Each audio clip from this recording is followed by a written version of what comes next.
Hello everyone, welcome to வீல் and IS. இன்னைக்கு இந்த வீடியோவில் 3rd of October 2025 Hindu news பேப்பரில் வந்திருக்கிற இம்பார்ட்டன்ட் நியூஸ் ஆர்டிகல்ஸ் எதெல்லாம் நம்மளோட யூபிஎஸ்சி சிவில் சர்வீஸ் எக்ஸாமுக்கு ரிலவெண்ட்டாக இருக்குமோ அது எல்லாமே நம்ம டீட்டெயிலாக அனாலிசிஸ் பண்ண போகிறோம். ஸோ இதில் உங்களுக்கு கான்செப்சுவல் கிளாரிட்டியை பேசிக்ஸ்லேருந்து கொடுத்துருவோம். இது உங்களுக்கு அண்டர்ஸ்டாண்டிங் கொண்டு வரது மட்டும் இல்லாமல் உங்களை ஆக்சுவலாக மெயின்ஸில் குவாலிட்டியான பெர்ஸ்பெக்டிவ் கொடுக்கறதுக்கும் உங்கள் ஆன்சர் ரேட்டிங்கை இம்ப்ரூவ் பண்ணுறதுக்கும் இந்த அனாலிசிஸ் வீடியோ கண்டிப்பாக யூஸ்ஃபுல்லாக இருக்கும். அண்ட் இந்த வீடியோவோட பிடிஎஃப் டாக்குமெண்ட் உங்களுக்கு வேணும் அப்படின்னா இது நம்மளோட டெலிகிராம் சேனலில் ப்ரொவைட் பண்ணுறோம். அதை அக்சஸ் பண்ணுறதுக்கான லிங்க் நான் டிஸ்கிரிப்ஷனில் கொடுத்துருக்கேன். அதில் போய் டவுன்லோட் பண்ணிக்கோங்க. ஸோ இன்னைக்கு நம்ம பார்க்க போகிறது 3rd of October 2025 இந்த நியூஸ் பேப்பரில் ஃப்ரண்ட் பேஜில் வந்திருக்கிற ஒரு நியூஸ் ஆர்டிக்கல் இருந்து நம்ம ஸ்டார்ட் பண்ணலாம். ஸோ இந்த ஆர்டிக்கல் கொடுத்துருக்காங்கன்னா private project plans in first half of fiscal are at 15-year high அப்படின்னு சொல்லி கொடுத்துருக்காங்க. இது நமக்கு ரொம்பவுமே இம்பார்ட்டன்ட் ஆர்டிக்கல். இது பார்த்தீங்கன்னா நம்மளோட ஜிஎஸ் பேப்பர் 3ல growth அண்ட் டெவலப்மெண்ட் அப்படின்னு கொடுத்துருக்காங்க இல்லையா, எக்கானமி டாபிக். ஸோ அதில் ஒரு கிளாரிட்டி கொண்டு வர்றதுக்கு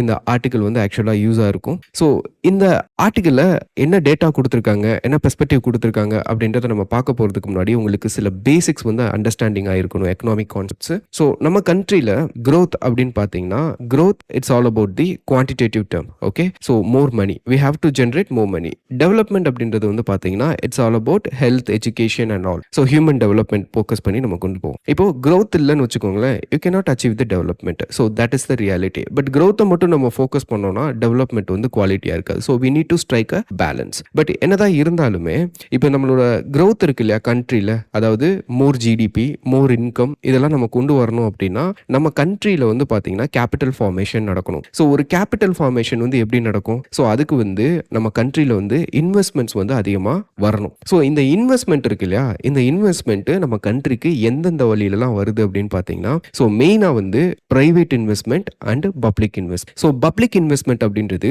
கவர்மெண்ட் என்ன பண்ணுவாங்க, நம்மளோட எக்கானமியில் இன்வெஸ்ட் பண்ணுவாங்க. பிரைவேட் இன்வெஸ்ட்மெண்ட் அப்படின்றது பார்த்தீங்கன்னா பிரைவேட் கம்பெனிஸ் இன்வெஸ்ட் பண்ணுவாங்க. ஸோ இந்த பிரைவேட் இன்வெஸ்ட்மெண்ட்ல 2 டைப் இருக்கு. ஒன்று பார்த்தீங்கன்னா டொமஸ்டிக் பிரைவேட் இன்வெஸ்ட்மெண்ட், இன்னொன்று ஃபாரின் பிரைவேட் இன்வெஸ்ட்மெண்ட்ஸ். ஸோ 2 பேருமே இன்வெஸ்ட் பண்ணுவாங்க. ஸோ இதில் நம்ம கிரிட்டிக்கலாக அண்டர்ஸ்டாண்ட் பண்ணிக்க வேண்டியது, இந்த பிரைவேட் இன்வெஸ்ட்மெண்ட் இருக்கு இல்லையா, இது பிரைவேட் இன்வெஸ்டர்ஸ் என்ன பண்ணுவாங்கன்னா மெயின்லி இந்த particular sector it focus on industrial growth. Industrial growthனா என்ன அர்த்தம்னா மெயின்லி இன்வெஸ்ட்மெண்ட் எங்கெல்லாம் பிரைவேட் கம்பெனிஸ்க்கு ப்ராஃபிட் அவங்களுக்கு கிடைக்குமோ அங்கே தான் இன்வெஸ்ட் பண்ணுவாங்க. ஸோ இவங்க பிரைவேட் கம்பெனிஸ் இல்லையா, அதனால ப்ராஃபிட் தான் இவங்களோட மோட்டிவா இருக்கும். ஸோ இது சப்ளை அண்ட் டிமாண்டை பேஸ் பண்ணி இந்த இன்வெஸ்ட்மெண்ட் நடக்கும். ஆனால் பப்ளிக் இன்வெஸ்ட்மெண்ட், அதாவது கவர்மெண்ட் பண்ற இன்வெஸ்ட்மெண்ட் இருக்கு இல்லையா, இது சப்ளை அண்ட் டிமாண்டை பேஸ் பண்ணி இருக்காது. ஸோ என்னதான் டிமாண்ட் இல்லாட்டினாலும் எங்க தேவையோ கிரிட்டிக்கல் செக்டர் ஏதோ, அதாவது core infrastructure, railways, transport, so இந்த மாதிரி விஷயங்கள்ல இன்வெஸ்ட்மெண்ட் பண்ணுவாங்க. இது இவங்களுக்கு ப்ராஃபிட் கொடுக்குமா அப்படின்னு கேட்டிங்க அப்படின்னா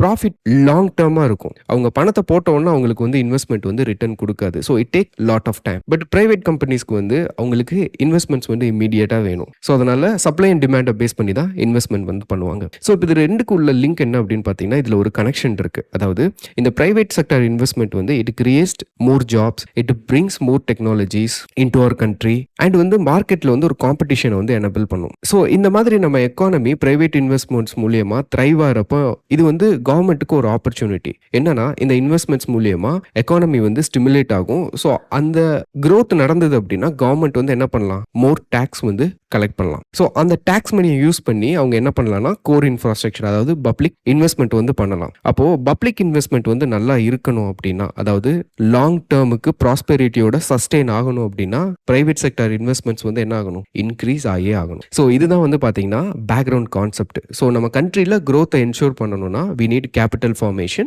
that capital formation happens through investment and இந்த இன்வெஸ்ட்மெண்ட்ஸ் பிரைவேட் இன்வெஸ்ட்மெண்ட்டாகவும் இருக்கலாம், பப்ளிக் இன்வெஸ்ட்மெண்ட்டாகவும் இருக்கலாம். இப்போ இந்த பர்டிகுலர் நியூஸ் ஆர்டிக்கல்ல என்ன சொல்லியிருக்காங்க அப்படின்னா, ஆக்சுவலா ஒரு அனாலிசிஸ் பண்ணியிருக்காங்க. என்ன அனாலிசிஸ் அப்படின்னா, centre for monitoring Indian economy, CMIE சொல்லுவாங்க. ஸோ இவங்க ஒரு டேட்டா ரிலீஸ் பண்ணியிருக்காங்க. அந்த டேட்டாவை அனாலிசிஸ் பண்ணி கொடுத்தது தான் இந்த நியூஸ் ஆர்டிக்கல். ஸோ இதில் நமக்கு 3 கிரிட்டிக்கலான அண்டர்ஸ்டாண்டிங் வேணும். அதாவது ஒன்று என்னன்னு பார்த்தீங்கன்னா, Indian private sector investment increase ஆயிருக்கு. அதாவது இது வரைக்கும் லாஸ்ட் 15 வருஷத்துல இல்லாத அளவுக்கு இன்வெஸ்ட்மெண்ட் இன்க்ரீஸ் ஆயிருக்கு. இது இந்தியன் பிரைவேட் செக்டர், அதாவது domestic investment, not foreign investment, it is not included here. Okay, இது வந்து 9.95 lakh crore வந்து இன்வெஸ்ட்மெண்ட் நடந்திருக்கு. அதே இது பப்ளிக் இன்வெஸ்ட்மெண்ட் வந்து பாத்தீங்கன்னா, அதாவது கவர்மெண்ட் இன்வெஸ்ட்மெண்ட் பாத்தீங்க அப்படின்னா இது வரைக்கும் இல்லாத அளவுக்கு குறைஞ்சு போயிருக்கு. அதாவது both state as well as central government ரெண்டு பேரும் சேர்த்தாலுமே 1.51 lakh crore தான் என்ன நடந்திருக்கு, இன்வெஸ்ட்மெண்ட் நடந்திருக்கு. அப்போ டொமஸ்டிக் பிளேயர்ஸ் இன்க்ரீஸ் ஆயிருக்கு, பப்ளிக் ஸ்பெண்டிங் டிக்ரீஸ் ஆயிருக்கு. அதே மாதிரி பிரைவேட் இன்வெஸ்ட்மெண்ட்ல ஃபாரின் இன்வெஸ்ட்மெண்ட்டும் வரும் இல்லையா, ஃபாரின் இன்வெஸ்ட்மெண்ட் வந்து பாத்தீங்கன்னா டிக்ளைன் ஆயிருக்கு. ஸோ இதுதான் டேட்டா. ஸோ இந்த டேட்டா வச்சு பார்க்க போறப்போ நமக்கு வந்து சில விஷயங்கள் வந்து புரிய வருது. அதாவது என்னன்னா, இப்போ இந்த பிரைவேட் செக்டர் இருக்கு இல்லையா, அவங்க வந்து இன்வெஸ்ட்மெண்ட் வந்து அதிகமாகுதுன்னா என்ன அர்த்தம், நம்மளோட எக்கானமில அந்த பிரைவேட் இன்வெஸ்டர்ஸ் இருக்காங்க இல்லையா, அவங்களுக்கு கான்ஃபிடென்ட் வந்து அதிகமாயிருக்குன்னு அர்த்தம். நம்ம எக்கானமி நல்லா பெர்ஃபார்ம் பண்ணும் அப்படின்னு domestic investors, domestic private investors வந்து நம்புறாங்க. ஓகே, அதே மாதிரி இன்னொரு விஷயம் நம்ம அண்டர்ஸ்டாண்ட் பண்ணிக்க வேண்டியது, நம்ம கண்ட்ரியோட எக்கானமி இருக்கு இல்லையா, அந்த எக்கானமிக்கான growth டிரைவர் வந்து ஷிஃப்ட் ஆயிருக்கிறது நமக்கு தெரியுது. growth டிரைவர்னா என்ன அர்த்தம், ஸோ நம்ம கண்ட்ரிக்கு டெவலப்மெண்ட் கொண்டு வரணும்னா we need growth. இந்த growth வந்து மெயினா டிரைவ் பண்ணி கொண்டு போறது எது அப்படின்னு ஒரு கொஸ்டின் கேட்டோம் அப்படின்னா இது வந்து டொமஸ்டிக் பிரைவேட் இன்வெஸ்ட்மெண்ட்ஸ் அப்படின்றது இப்போ உங்களுக்கு தெரியும். ஸோ இதுல கேபிட்டல் ஃபார்மேஷனோட என்ஜினா இந்த டொமஸ்டிக் பிரைவேட் இன்வெஸ்ட்மெண்ட் வந்து ஆக்ட் ஆகுது. இதுதான் ஆக்சுவலா இப்போ நம்மளோட எக்கானமியோட real situation based on centre for monitoring Indian economy data. And இன்னொன்று வந்து பாத்தீங்கன்னா, இந்தியா வந்து ஃபாரின் இன்வெஸ்ட்மெண்ட்ஸ் இருக்கு இல்லையா, அதுக்கான அட்ராக்டிவ்னஸை வந்து இழந்துட்டு வருது. So India as a global investing destination is diminishing. So இது ஏன் ஒரு கன்சர்ன் அப்படின்னு பார்த்தீங்கன்னா, அதாவது ஃபாரின் டைரக்ட் இன்வெஸ்ட்மெண்ட் சிச்சுவேஷன் இருக்கு இல்லையா குளோபலி, இது வந்து ஃபாரின் டைரக்ட் இன்வெஸ்ட்மெண்ட் வந்து நல்லா போயிட்டு இருக்கு, குளோபல் ட்ரெண்ட் வந்து நல்லா போயிட்டு இருக்கு. ஆனா இந்தியாவில் இன்வெஸ்ட்மெண்ட் வந்து குறைஞ்சிட்டு இருக்கு. இப்போ இந்த அண்டர்ஸ்டாண்டிங் வந்து ஒரு பாலிசி மேக்கரா உங்களுக்கு வந்து கண்டிப்பா தெரிஞ்சிருக்கணும். என்னதான் டொமஸ்டிக் பிரைவேட் இன்வெஸ்ட்மெண்ட்ஸ் வந்து நல்லா இருந்தாலுமே நம்ம தெரிஞ்சுக்க வேண்டியது என்னது, கேபிட்டல் ஃபார்மேஷனுக்கு நம்ம ஒரு பர்டிகுலர் பிரைவேட் செக்டர் இன்வெஸ்ட்மெண்ட்டை மட்டும் டிபெண்ட் பண்ணி இருந்தோம் அப்படின்னா நம்ம எக்கானமி என்னவா இருக்கும், வல்னரபிள் எக்கானமியா மாறும். So we need to increase foreign direct investment as well and public இன்வெஸ்ட்மெண்ட்டையும் இன்க்ரீஸ் பண்ணணும். Okay, that's all about this news article. And next article editorial பேஜில் வந்திருக்கிற ஆர்டிகல். ஸோ லீட் ஆர்டிகல், இதில் என்ன டைட்டில் கொடுத்துருக்காங்கன்னா, A Startup Revolution, The Goal of Innovation Capital அப்படின்னு கொடுத்துருக்காங்க. So இந்த ஆர்டிகல் வந்து நமக்கு டைரக்டா நம்ம எக்ஸாம்க்கு யூஸ் ஆகாட்டினாலும் இந்த ஆர்டிகலை நீங்க ரீட் பண்றது மூலியமா இதுல கிடைக்கிற ஐடியாஸை நீங்க நம்மளோட கண்ட்ரிக்கு எப்படி growth-அ கொண்டு வரலாம் அப்படின்ற பெர்ஸ்பெக்டிவ்ல ஒரு கொஸ்டின் கேட்குறாங்க அப்படின்னா, ஸோ growth-அ கொண்டு வர்றதுக்கு இன்வெஸ்ட்மெண்ட்ஸ் வந்து எவ்வளோ முக்கியம் அப்படின்னு நம்ம ப்ரீவியஸ் ஆர்டிக்கல்ல பார்த்தோம் இல்லையா, அந்த இன்வெஸ்ட்மெண்ட் வந்து வெறும் கேபிட்டலை நம்ம கண்ட்ரிக்குள்ள கொண்டு வந்துட்டா மட்டும் நம்மளால எல்லா பிரச்சனைகளையும் தீர்த்திட முடியாது. So we need innovations. ஏன்னா நம்ம கண்ட்ரிக்குன்னு ஸ்பெசிஃபிக்காக சில ப்ராப்ளம்ஸ் இருக்கும். அந்த ப்ராப்ளம்ஸை சரி பண்ணணும் அப்படின்னா வெறும் கேபிட்டல் உள்ள கொண்டு வந்து மிஷின்ஸ்ல இன்வெஸ்ட் பண்ணி குட்ஸை ப்ரொடியூஸ் பண்ணா மட்டும் பத்தாது. We need innovation. So we need to promote startups. So அதை எப்படி கொண்டு வரலாம் அப்படின்றத புரிஞ்சுக்கிறதுக்கு இந்த ஆர்டிக்கல் வந்து யூஸ் ஆகும். ஸோ இந்த ஆர்டிக்கல் வந்து எதை பேஸ் பண்ணியிருக்குன்னா, தமிழ்நாடோட அச்சீவ்மெண்ட். எப்படி வந்து கொஞ்சம் வருஷங்களுக்கு முன்னாடி தமிழ்நாடு அப்படின்னா ஒரு இண்டஸ்ட்ரியல் ஸ்டேட் அப்படின்னு தான் சொல்லுவாங்க. ஆனா நம்ம அந்த ஒரு ரெகக்னிஷன்ல இருந்து இப்போ இண்டஸ்ட்ரியல் ஸ்டேட் அப்படின்ற ஸ்டேட்டஸ்ல இருந்து இனோவேஷன் கேபிட்டல் அப்படின்ற ஒரு ஸ்டேட்டஸ்க்கு போயிட்டு இருக்கும். ஸோ இதை ப்ரூவ் பண்ற மாதிரியா நம்ம கிட்ட டேட்டாஸும் இருக்கு. அந்த டேட்டாஸை பேஸ் பண்ணி எழுதியிருக்கிற ஆர்டிக்கல் தான் இது. ஸோ வர அக்டோபர் 9 to 10 வந்து பாத்தீங்கன்னா கோயம்புத்தூர்ல Tamil Nadu global start up submit நடக்க போகுது. அதுல நிறைய இன்னோவேஸ்டர்ஸ், இன்வெஸ்டர்ஸ், டெலிகேட்ஸ், எக்ஸிபிட்டர்ஸ் எல்லாம் பார்ட்டிசிபேட் பண்றாங்க. அதுவே ஒரு அச்சீவ்மெண்ட் தான். ஸோ அந்த பெர்ஸ்பெக்டிவ்ல தான் இந்த ஆர்டிக்கல் வந்து டிஸ்கஸ் பண்ணியிருக்காங்க. ஸோ இந்த ஆர்டிக்கலோட ஐடியா என்ன அப்படின்னா, தமிழ்நாட்டில் சைலண்டா ஒரு ஸ்டார்ட் அப் ரெவல்யூஷன் வந்து நடந்துட்டு இருக்கு. இப்போ உங்ககிட்ட ஒரு பிசினஸ் ஐடியா இருக்குன்னு வச்சுக்கோங்களேன். அந்த பிசினஸ் ஐடியாவை ஆக்சுவலா அதை இம்ப்ளிமெண்ட் பண்றதுக்கு உங்ககிட்ட கேபிட்டல் வந்து தேவை, பணம் தேவை. அப்பதான் உங்ககிட்ட இருக்கிற ஐடியாவை நீங்க ஆக்சுவலா டெஸ்ட் பண்ணி பார்த்து அதுக்கப்புறம் தான் என்ன பண்ண முடியும், மார்க்கெட்டுக்கு கொண்டு போக முடியும். ஆனா நம்ம கண்ட்ரியில பிரச்சனை என்ன அப்படின்னா, ஒரு இன்வெஸ்டர் வந்து ஒரு பிசினஸ்ல இன்வெஸ்ட் பண்ண போறாருன்னு வச்சுக்கோங்களேன். அந்த பிசினஸ் வந்து ஆல்ரெடி ஒரு சக்சஸ்ஃபுல் பிசினஸா இருந்தா மட்டும்தான் அந்த இன்வெஸ்டர் வந்து என்ன பண்ணுவாங்க, அந்த பிசினஸ்க்கு இன்வெஸ்ட் பண்ணுவாங்க. அப்ப இதனால என்ன ஆகும் அப்படின்னா, ஒரு புது ஐடியா, பிசினஸ் ஐடியா நீங்க வச்சிருக்கீங்க அப்படின்னா அது என்னைக்குமே மார்க்கெட்டுக்கு வராது. ஐடியாவே இருந்து காணாம போயிடும். ஆனா நம்ம கண்ட்ரிக்கு தேவை growth இல்லையா. இப்போ நம்ம தமிழ்நாடு எடுத்துட்டீங்க அப்படின்னா, தமிழ்நாட்டுக்கு இன்கம் வந்து வேணும். கவர்மெண்ட் வந்து அதை எனபிள் பண்ற மாதிரியான சில எஃபர்ட்ஸ் வந்து போடணும். ஸோ அதுல ஒன்று என்னன்னு பார்த்தீங்கன்னா, இந்த மாதிரியாவ ஐடியாவா இருக்கிற பிசினஸை ஆக்சுவலா நம்ம மார்க்கெட்டுக்கு கொண்டு வரணும். அதுக்கு இன்வெஸ்டர்ஸ் வந்து இதுல இன்வெஸ்ட் பண்ணணும். ஆனா நமக்கு தான் தெரியுமே, இன்வெஸ்டர்ஸ் வந்து ஸ்டார்ட் அப்ல வந்து இன்வெஸ்ட் பண்றதுக்கு ரிலேட்டடா இருப்பாங்க. ஏன்னா இது ஃபெயில் ஆறதுக்கு சான்சஸ் வந்து அதிகமா இருக்கு. இப்ப இதுல தான் வந்து பாத்தீங்கன்னா கவர்மெண்ட் என்ன பண்ணுவாங்கன்னா இன்டர்வெயின் பண்ணி உங்களோட பிசினஸ் ஐடியாவை நீங்க ஆக்சுவலா டெஸ்ட் அண்ட் ட்ரை பண்ணி பார்க்கலாம். அதுக்கு தேவைப்படுற பணத்தை கவர்மெண்ட் என்ன பண்ணுவாங்க, உங்களுக்கு இன்குபேஷனுக்கான உங்க பிசினஸ்க்கான இன்குபேஷன் பீரியடா ரெகக்னைஸ் பண்ணி அதை வந்து கவர்மெண்ட் வந்து பேக் பண்ணுவாங்க. ஸோ இந்த இன்ட்ரோடக்ஷன்ல வந்து பர்டிகுலரா அந்த மாதிரி ஒரு ஸ்டோரியை வந்து எக்ஸ்பிளைன் பண்ணியிருக்காங்க. ஸோ கவர்மெண்ட் பேக் பண்ண இன்குபேஷன் ஸ்டார்ட் அப் இப்போ கவர்மெண்ட் கூட கொலாபரேட்டரா மாறி இருக்காங்க. ஒரு particular company, particular individual. So அப்போ இது வந்து சக்சஸ் ஆயிருக்கு இல்லையா? இந்த மாதிரி நிறைய ஸ்டார்ட் அப்ஸ் வந்து actually they are becoming a collaborator with a government. MOU sign பண்ணி பார்ட்னர்ஷிப் வந்து போட்டு அவங்க பிசினஸ் அடுத்து எடுத்துட்டு போறாங்க மார்க்கெட். ஸோ இதை தான் வந்து ஸ்டார்ட் அப் ரெவல்யூஷன் அப்படின்னு சொல்லி எக்ஸ்பிளைன் பண்ணியிருக்காங்க. இது வந்து சும்மா நடந்துறதுல, அதாவது ஏனோ தானோலாம் நடக்கல. It is a deliberate strategy. So கவர்மெண்டோட ஸ்ட்ராட்டஜி இது. ஸோ இதுக்கு வந்து பார்த்தீங்க அப்படின்னா ஆக்சுவல் டேட்டாஸ் வந்து கொடுத்துருக்காங்க. எப்படி வந்து இன்குபேஷன்ஸ் வந்து க்ரோ ஆகுது, எத்தனை ஸ்டார்ட் அப்ஸ் வந்து ரிஜிஸ்டர் ஆயிருக்கு இந்த பர்டிகுலர் டைம்ல அப்படின்றதுக்கு டேட்டா கொடுத்துருக்காங்க. Actually success growth in 4 years. அதே மாதிரி 50% வந்து விமன் லெட் ஸ்டார்ட் அப்பா இருக்கு. ஸோ கண்ட்ரிலேயே அதிகம் ஜெண்டர் பேரிட்டியை பொறுத்த வரைக்கும். அண்ட் அதர் டேட்டாஸும் கொடுத்துருக்காங்க. இது ஜஸ்ட் ரெஃபரன்ஸ்க்காக பார்த்துக்கோங்க. இந்த நம்பர்ஸ்லாம் நமக்கு நம்ம எக்ஸாமுக்கு முக்கியம் கிடையாது. ஆக்சுவலாக இந்த டேட்டாவை பேஸ் பண்ணி தான் நம்ம இந்த ஸ்ட்ராட்டஜி இருக்கு இல்லையா, அது என்ன அப்படின்றத நம்ம பார்க்க போறோம். ஸோ இதுக்கு கொண்டு வர்றதுக்கு இந்த பர்டிகுலர் இந்த ஸ்டார்ட் அப் ரெவல்யூஷனை கொண்டு வர்றதுக்கு ஒரு 3 ஸ்ட்ராட்டஜி வந்து ஃபாலோ பண்ணியிருக்காங்க நம்மளோட தமிழ்நாடு கவர்மெண்ட். அது என்னன்னா, ஃபர்ஸ்ட் வந்து state capital as a catalyst. So இதுக்கு என்ன அர்த்தம்? நான் ஆல்ரெடி சொன்ன மாதிரி ஒரு பிசினஸஸ் வந்து இன்குபேஷனுக்கு வர்றதுக்கே அவங்களுக்கு கேபிட்டல் தேவை. வெறும் மைண்டில் தான் உங்களுக்கு ஐடியா இருக்கும். அதை ஆக்சுவலாக சின்ன லெவலில் ட்ரை பண்ணி பார்க்கணும்னா கூட உங்களுக்கு கேபிட்டல் தேவை. அப்போ அந்த கேபிட்டலை ஒரு கேட்டலிஸ்டா ஸ்டேட் வந்து என்ன பண்றாங்க, கொடுக்குறாங்க. எது மூலியமா கொடுக்குறாங்க?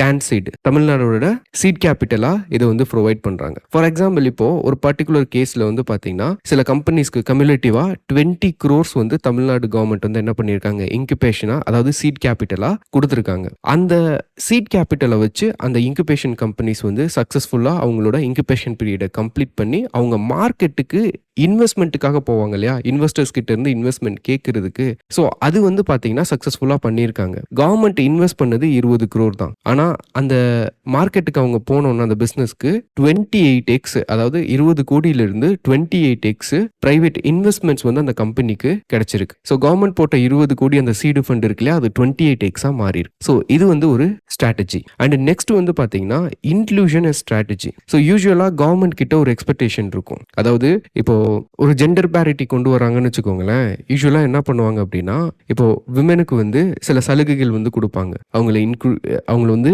இன்க்ளூசிவா பிசினஸ் என்விரான்மெண்ட்டுக்குள்ள கொண்டு வர்றதுக்கு. இது வந்து பார்த்தீங்கன்னா ஃப்ரீயா கொடுப்பாங்க, which is like a charity. But Tamil Nadu government வந்து இப்போ என்ன பண்ணியிருக்காங்க அப்படின்னா, ஸோ இந்த பணத்தை சேரிட்டியா கொடுக்காம ஸ்ட்ராட்டஜியா கொடுத்துருக்காங்க அப்படின்னு சொல்லியிருக்காங்க. ஓகே, ஸோ இன்க்ளூஷன் அப்படின்னா மோஸ்ட்லி நம்மளோட சொசைட்டில வல்னரபிள் செக்ஷன், அதாவது மார்ஜினலைஸ் பண்ணப்படுவாங்க இல்லையா, அவங்கள வந்து இன்க்ளூட் பண்ண வைக்கும். ஃபார் எக்ஸாம்பிள், இப்போ SC/ST ஸ்டார்ட் அப் ஃபண்ட் அப்படின்னு ஒன்று 2022-23 தமிழ்நாடு கவர்மெண்ட் வந்து கிரியேட் பண்ணாங்க. Okay, it delivers equity investment. So இங்கே வந்து நீங்கள் இந்த ஈக்விட்டி இன்வெஸ்ட்மெண்ட் வந்து கன்ஃபியூஸ் பண்ணிக்க கூடாது. இங்கே வந்து செகண்டரி மார்க்கெட்டில் நம்ம பார்ப்போம் இல்லையா ஈக்விட்டி, அது கிடையாது. இது இங்கே ஈக்விட்டி இன்வெஸ்ட்மெண்ட் அப்படின்றது வந்து பார்த்தீங்கன்னா இப்போ இந்த டான்சைடு ஃபண்ட் இருக்கு இல்லையா, இந்த ஃபண்டை வந்து ஒரு ஸ்டார்ட் அப் கம்பெனிக்கு கொடுக்குறாங்கன்னு வைங்க. ஓகே, அதில் செட்டன் அமௌண்ட் வந்து பார்த்தீங்க அப்படின்னா they're allocating to SC and ST. This is called the equity investment in this context. Okay, secondary market கண்டெக்ஸ்ட்ல நீங்க அண்டர்ஸ்டாண்ட் பண்ணிக்காதீங்க. அதே மாதிரி இப்போ உங்களுக்கு இன்வெஸ்ட்மெண்ட் கொடுத்தா மட்டும் போதுமா? அந்த ஸ்டார்ட் அப் வந்து சக்சஸ்ஃபுல்லா ஆகணும் அப்படின்னா உங்களுக்கு எக்ஸ்ட்ரா சில விஷயங்கள் வந்து தெரிஞ்சாகணும். ஸோ அதுக்காக என்ன பண்ணியிருக்காங்கன்னா Periyar social justice venture lab கொடுத்துருக்காங்க. இது வந்து இந்த SC/ST ஆண்டர்பிரனர்ஸ் இருக்காங்க இல்லையா, அவங்கள வந்து ஆக்சுவலா எம்பவர் பண்ணும், அவங்களுக்கு நிறைய ஐடியா கொடுக்கறதுக்கான ஒரு வெஞ்சர் லேப் இது. அதே மாதிரி தொழிலி பூட் கேம்ப் வந்து ஆரம்பிச்சிருக்காங்க. இதுல வந்து இன்குபேஷன் ஃபண்ட் வந்து ப்ரொவைட் பண்ணுவாங்க பர்டிகுலரா விமனுக்கு. So this ensures gender parity. அதே மாதிரி special seed funds for physically challenged and transgenders. And அதுக்கு அப்புறம் பார்த்தீங்கன்னா இது எல்லாமே வெறும் அர்பன் ஏரியாவை மட்டும் ஃபோக்கஸ் இல்லாம ரூரல் ஏரியாவையும் ஃபோக்கஸ் பண்ணி என்ன பண்ணியிருக்காங்க, இன்க்ளூட் பண்ணியிருக்காங்க. ஸோ அதுக்கு வந்து கிராமம் தோறும் புத்தொலி ஸ்கீம் கொண்டு வந்திருக்காங்க. ஓகே, இதெல்லாம் இன்க்ளூஷன் ஸ்ட்ராட்டஜி. ஸோ மொத்தம் 3 ஸ்ட்ராட்டஜியில் 2 ஸ்ட்ராட்டஜி நமக்கு புரிஞ்சிருச்சு. அடுத்து 3வது வந்து பார்த்தீங்கன்னா டீசென்ட்ரலைஸ்ட் அண்ட் கனெக்டட் ஈகோசிஸ்டம். இப்போ இந்த ஃபண்டு இதெல்லாம் இனோவேஷன் இன்னோவேஷன் ஹப் இதெல்லாம் கொண்டு வரணும் அப்படின்னா மெயின்லி என்ன பண்ணியிருப்பாங்க, ஒரே பர்டிகுலர் சிட்டிஸில் ஃபோக்கஸ் ஆயிருக்கும். சென்னை, கோயம்புத்தூர், மதுரை, திருச்சி. ஸோ இந்த மாதிரி சிட்டிஸில் தான் கான்சென்ட்ரேட் ஆயிருக்கும். பட் வந்து தமிழ்நாடு ஃபுல்லாக இந்த க்ரோத், இந்த இன்வெஸ்ட்மெண்ட் ஆப்பர்ச்சுனிட்டி வந்து ஈவனாக போகணும் அப்படின்றதுக்காக 10 ரீஜனல் ஹப்ஸ் வந்து கிரியேட் பண்ணியிருக்காங்க. அண்ட் காலேஜஸில் வந்து பார்த்தீங்கன்னா 100 ப்ரீ இன்குபேஷன் சென்டர்ஸ் வந்து ஆரம்பிச்சிருக்காங்க. அது போக வந்து பார்த்தீங்கன்னா டிஜிட்டல் பிளாட்ஃபார்ம்ஸ் வந்து எஸ்டாப்ளிஷ் பண்ணியிருக்காங்க. For example mentor TN. So இதில் வந்து நிறைய நம்பர்ஸ் கொடுத்துருக்காங்க. அந்த நம்பர்ஸ் வந்து நமக்கு தேவையில்லை. எவ்வளோ மென்டார் இருக்காங்க, அதில் எவ்வளோ மென்டீஸ் இருக்காங்கன்ற டேட்டா அது நமக்கு தேவையில்லை. அதே மாதிரி டான் ஃபண்ட் அப்படின்ற டிஜிட்டல் பிளாட்ஃபார்ம், இதெல்லாம் வந்து பார்த்தீங்கன்னா investors, mentors, மென்டீஸ், start up owners எல்லாரையுமே கனெக்ட் பண்ணுறதுக்கான டிஜிட்டல் பிளாட்ஃபார்ம்ஸ். அது போக வந்து பார்த்தீங்கன்னா நாள் முதல்வன் ஹேக்கத்தானும் ஆரம்பிச்சிருக்காங்க. So this is the context. இது எப்படி நம்மளோட யூபிஎஸ்சி எக்ஸாமுக்கு யூஸ் பண்ணலாம் அப்படின்னு சொல்லி பார்த்தீங்க அப்படின்னா, இந்த ஸ்ட்ராட்டஜிஸ் இருக்கு பார்த்தீங்களா, இது வந்து சக்ஸஸ்ஃபுல் ஸ்ட்ராட்டஜி. ஓகே, ஸோ உங்களுக்கு வந்து இனோவேஷன், ஸ்டார்ட் அப் ரிலேட்டடா இல்லை க்ரோத் அண்ட் டெவலப்மெண்ட் ரிலேட்டடா உங்களுக்கு கொஸ்டின் கேட்குறாங்க அப்படின்னா, இதை வந்து ஆக்சுவலாக என்ன பண்ணலாம், நீங்கள் வந்து எக்ஸாம்பிளாக கொடுத்து உங்களோட மெயின்ஸ் ஆன்சரை வந்து காம்படிட்டிவ் எட்ஜோட ப்ரெசென்ட் பண்ண முடியும். Okay, so that's all about this news article. And next news article, business பேஜில் வந்திருக்கிற news article, 90% investors find finfluencers credible study அப்படின்னு சொல்லி கொடுத்துருக்காங்க. ஸோ இதை நம்ம டீட்டெயிலாக பார்க்க போகிறதுக்கு முன்னாடி உங்களுக்கு ஃபின்ஃப்ளூயன்சஸ் அப்படின்னா யாருன்னு தெரியணும். ஸோ நம்ம சோஷியல் மீடியா இருக்கு இல்லையா, அதில் உங்களுக்கு இன்ஃப்ளூயன்சஸ் யாரெல்லாம் ஃபினான்ஷியல் அட்வைஸ் கொடுக்குறாங்களோ, உங்களை ஃபினான்ஷியல் டிசிஷன் மேக் பண்ண வைக்கிறாங்களோ, அவங்கள நம்ம ஃபின்ஃப்ளூயன்சஸ் அப்படின்னு சொல்லுவோம். நம்ம கண்ட்ரியை பொறுத்த வரைக்கும் பார்த்தீங்கன்னா இந்த இன்வெஸ்ட்மெண்ட்ஸ் வந்து இன்க்ரீஸ் ஆகிட்டே போகுது. இந்த இன்வெஸ்ட்மெண்ட்ஸ் வந்து இப்போ நம்ம ஃபர்ஸ்ட் ஆர்டிக்கலில் பார்த்தோம் இல்லையா, பிரைவேட் இன்வெஸ்ட்மெண்ட், அதுலேயும் பர்டிகுலராக டொமஸ்டிக் இன்வெஸ்ட்மெண்ட்ஸ் வந்து இன்க்ரீஸ் ஆயிருக்கு. இன்வெஸ்டர்ஸ்க்கு வந்து நம்மளோட எக்கானமியில் கான்ஃபிடன்ஸ் இருக்கு அப்படின்னு சொல்லி பார்த்தோம் இல்லையா. அந்த இன்வெஸ்ட்மெண்ட் எங்கேருந்து வரும்னு கேட்டிங்க அப்படின்னா, நம்மளோட ஹவுஸ் ஹோல்ட் இருக்கு பார்த்தீங்க, அதாவது ஆர்டினரி பீப்புள். நம்ம வந்து என்ன பண்ணுவோம்னா, நம்மளோட இன்கம்மை நம்ம சேவ் பண்ணுவோம். இந்த சேவ் பண்ண மணியை நம்ம அப்படியே ஐடியலாக பேங்க் அக்கௌண்ட்லையோ இல்லை வீட்லையோ வச்சிருக்க மாட்டோம். இதை வந்து நம்ம இன்வெஸ்ட் பண்ண ட்ரை பண்ணுவோம். இன்வெஸ்ட் மூலியமா நமக்கு வந்து ப்ராஃபிட்ஸ் வந்து கிடைக்கும். ஆனால் நம்ம கண்ட்ரியில் இந்த ஃபினான்ஷியல் லிட்ரஸி அப்படின்றது வந்து பார்த்தீங்கன்னா ரொம்ப லோவாக இருக்கு. அப்போ இந்த இன்வெஸ்ட்மெண்ட் வந்து எல்லாரும் பண்ணிடுவாங்களான்னு கேட்டிங்கன்னா எல்லாரும் பண்ண மாட்டாங்க. ஆனால் இப்போ ரீசெண்ட் டைமில் இந்த இன்வெஸ்ட்மெண்ட்ஸ் வந்து அதிகமாயிட்டு போகுது. ஆனால் நம்மளோட மக்களுக்கு இவங்களோட சேவிங்கை எப்படி ப்ராப்பராக இன்வெஸ்ட் பண்ணுறது அப்படின்ற ஃபினான்ஷியல் லிட்ரஸி இருக்கான்னு கேட்டிங்கன்னா மேஜர்லி கிடையாது. அப்போது சோஷியல் மீடியாவில் இந்த இன்ஃப்ளூயன்சர்ஸ் இருக்காங்க இல்லையா, இவங்களோட அட்வைஸை கேட்டு அவங்களோட லைஃப் டைம் சேவிங் என்ன பண்ணுறாங்க, மார்க்கெட்டில் கொண்டு போய் இன்வெஸ்ட் பண்ணுவாங்க. அப்போது இங்கே வந்து பார்த்தீங்கன்னா ரிசோர்ஸ் மொபைலைசேஷன் வந்து நடக்குது, மாசா நடக்கும். இப்போ இங்கே இந்த இன்வெஸ்டர்ஸை பாதுகாக்க வேண்டியது யாரோட கடமை, செபியோட கடமை. செபி வந்து இன்வெஸ்டர்ஸை வந்து ப்ரொடெக்ட் பண்ணணும். ஃபினான்ஷியல் மார்க்கெட்டில் அவங்க மேஜராக லாஸ் பண்ணி இழப்பு சந்திச்சிடக்கூடாது. ஸோ அதனால இந்த ஃபின்ஃப்ளூயன்சர்ஸ் வந்து பார்த்தீங்கன்னா ஆக்சுவலாக நிறைய பேர் மிஸ்லீடர் அண்ட் ஸ்பான்சர்ஸாக தான் இருக்காங்க. ஸோ செபி வந்து இவங்களை ஸ்ட்ரிக்டாக ரெகுலேட் பண்ணியிருக்காங்க. ஈவன் ஃபியூ மந்த்ஸ் பேக் கூட. ஸோ டோட்டலாக வந்து பார்த்தீங்கன்னா 70,000+ ஃபின்ஃப்ளூயன்சர்ஸ் வந்து செபி வந்து அவங்களோட அக்கௌண்ட் வந்து பேன் பண்ணியிருக்காங்க. ஆனால் செபி இப்போ ரீசெண்டாக கண்டக்ட் பண்ண இந்த ஸ்டடியில் என்ன தெரிய வருது அப்படின்னு சொல்லி பார்த்தீங்கன்னா, என்னதான் ஆக்டிவாக செபி மெஷர்ஸ் எடுத்தாலுமே இந்த ஃபின்ஃப்ளூயன்சர்ஸ் இருக்காங்க இல்லையா, இவங்க மேல மக்களுக்கு, அதாவது 90% இன்வெஸ்டர்ஸ்க்கு வந்து என்னவா பார்க்குறாங்கன்னா, இவங்கள ஒரு கிரெடிபிள் சோர்ஸாக தான் இன்னும் பார்த்துட்டு இருக்காங்க. ஸோ இது வந்து ஒரு சீரியஸ் பிரச்சனை. என்னதான் இன்ஃப்ளூயன்சர்ஸ் மூலியமா நம்ம கண்ட்ரியில் எக்கனாமிக் டிசிஷன்ஸ் அவங்க ப்ரூடெண்டாக எடுக்க வைக்கிறதுக்கான ஒரு ஆப்பர்ச்சுனிட்டி இருந்தாலும், ஃபினான்ஷியல் லிட்ரஸியை இன்க்ரீஸ் பண்ணுறதுக்கு ஒரு ஆப்பர்ச்சுனிட்டி இருந்தாலும், அதை காட்டிலும் நிறைய டிஸ்அட்வான்டேஜஸ் வந்து, சேலஞ்சஸ் வந்து இருக்கு. லைக் வந்து பார்த்தீங்கன்னா அதாவது இவங்க வந்து பார்த்தீங்கன்னா மெனி இன்ஃப்ளூயன்சர்ஸ் வந்து they may promote high risk investment. So high risk investment வந்து பார்த்தீங்கன்னா ரிஸ்க் அதிகமாக இருக்கும். மோஸ்ட் ப்ராபப்ளி ஃபார் எக்ஸாம்பிள் 80% வந்து அது நீங்கள் லாஸ் பண்ணுறதுக்கு சான்ஸ் இருக்கும். அந்த மாதிரி இன்வெஸ்ட்மெண்ட்ஸ் வந்து ப்ரொமோட் பண்ணுறாங்க. மார்க்கெட் மேனிப்புலேஷன் பண்ணுறாங்க. சரி, அவங்களுக்கு யார் ஸ்பான்சர்ஷிப் பண்ணுறா அப்படின்ற இன்ஃபர்மேஷனை அவங்க டிஸ்க்ளோஸ் பண்ணுறது கிடையாது. மிஸ்லீடிங் ரெக்கமெண்டேஷன்ஸ் வந்து பண்ணுறாங்க. ஸோ இந்த மாதிரி ரிஸ்க் இருக்கு இல்லையா, அதனால செபி வந்து ரெகுலேட் பண்ணாலுமே 90% இன்வெஸ்டர்ஸ் வந்து இவங்களை கிரெடிபிளாக தான் பார்க்குறாங்க. அண்ட் மேஜர்லி யூடியூப்ல இருந்து தான் அதிகமாக என்ன பண்ணுறாங்க, இந்த இன்ஃப்ளூயன்சர்ஸ்க்கான கண்டென்ட் வந்து கன்சியூம் பண்ணிட்டு இருக்காங்க. ஸோ இதில் வந்து இந்த இன்வெஸ்டர் ப்ரொடெக்ஷன் வந்து நம்ம கொண்டு வர்றது ரொம்ப ரொம்ப முக்கியம். ஏன்னா இந்தியாவில் வந்து பார்த்தீங்கன்னா இன்வெஸ்டிங் கல்ச்சர் வந்து இன்க்ரீஸ் ஆகிட்டே போகுது ரீசெண்ட் டைமில். பர்டிகுலரி ஜென்சி இருக்காங்க இல்லையா, அவங்க வந்து அதிகமாக ஃபினான்ஷியல் மார்க்கெட்டில் வந்து இன்வெஸ்ட் பண்ணுறாங்க. ஸோ இது வந்து 5-fold என்ன ஆயிருக்கு அப்படின்னா, ரிஜிஸ்டர்டு இன்வெஸ்டர்ஸோட கவுண்ட் வந்து இன்க்ரீஸ் ஆயிருக்கு. ஆல்ரெடி செபி வந்து ப்ரீவியஸாக ஃபியூ மந்த்ஸ் பேக் நம்ம ஒரு ஆர்டிக்கல் பார்த்துருந்தோம். அதாவது அதாவது இந்த செகண்டரி மார்க்கெட்டில் ஆப்ஷன் அண்ட் ட்ரேடிங்கில் இன்வெஸ்ட் பண்ணுறது யாருன்னு பார்த்தீங்கன்னா 30 வயசுக்கு உள்ளவங்க தான் அதிகமாக இன்வெஸ்ட் பண்ணுறாங்க.